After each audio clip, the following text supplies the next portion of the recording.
ఈరోజు నేను ఒక మాట చెప్తాను వినండి.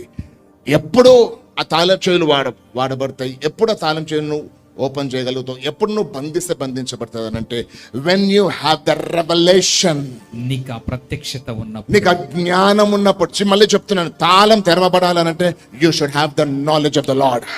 దేవుని గురించిన జ్ఞానం, దేవుని గురించిన జ్ఞానం నీకు లేకపోతే you can't open the doors. ద్వారాలు తెరవలేవు, బంధించలేవు. బంధించడానికి నీకు తాళపు చేతులు కావాలి. ఆ తాళపు చెవి అంటే ఏంటి తెలుసా? అందుకే దేవుడు అన్నాడు, అందరూ ఏమనుకుని పేతురు నువ్వేమనుకుంటావు అంటే సత్యం తెలిసినాడు. తన నిజమైన మాట పలికినాడు.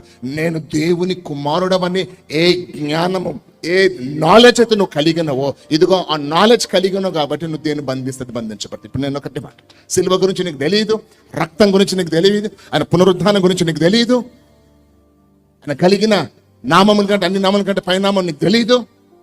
ఈ జ్ఞానం లేకపోతే నువ్వు బంధిస్తే ఏది బంధించదు, నువ్వు ఓపెన్ చేస్తే ఏది తెరవబడదు. Unless you have the knowledge, నీకు జ్ఞానం లేక, అన్లెస్ యూ హ్యావ్ దట్. నువ్వు నాలెడ్జ్ ఉంది అంటే నీ దగ్గర కేసు ఉన్నట్టు.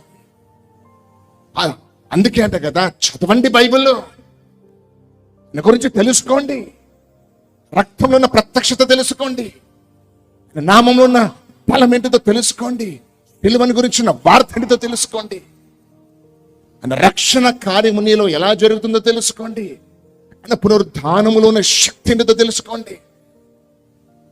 ఆ జ్ఞానము నీకు లేకపోతే, అటువంటి విజ్డమ్, అటువంటి నాలెడ్జ్ నీకు లేకపోతే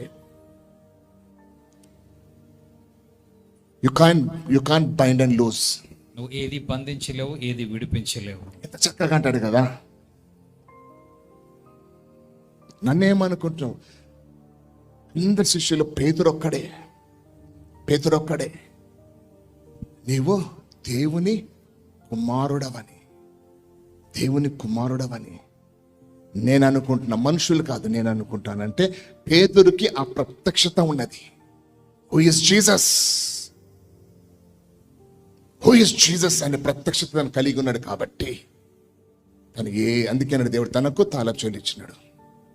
పేతురు, నువ్వు ఏది బంధిస్తే బంధించబడదు. పేతురు, నేను నీకు తాళపు చెవులు ఇస్తున్నాను.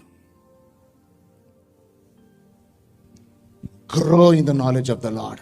దేవుని గురించిన జ్ఞానంలో మీరు పెరగండి. మీరు ఎంత పెరిగితే మీకు అంత అధికారం కలిగినట్టు. మీరు ఎంతగా పెరిగితే అంతగా తాళపు చెవులు నువ్వు కలిగి ఉన్నట్టు. దావీదు తాళపు చెవులు ఏంటిదో నేను చెప్తాను. యేసు ప్రభు ఎటువంటి తాళపు చెవులు కలిగినాడో చెప్తాను.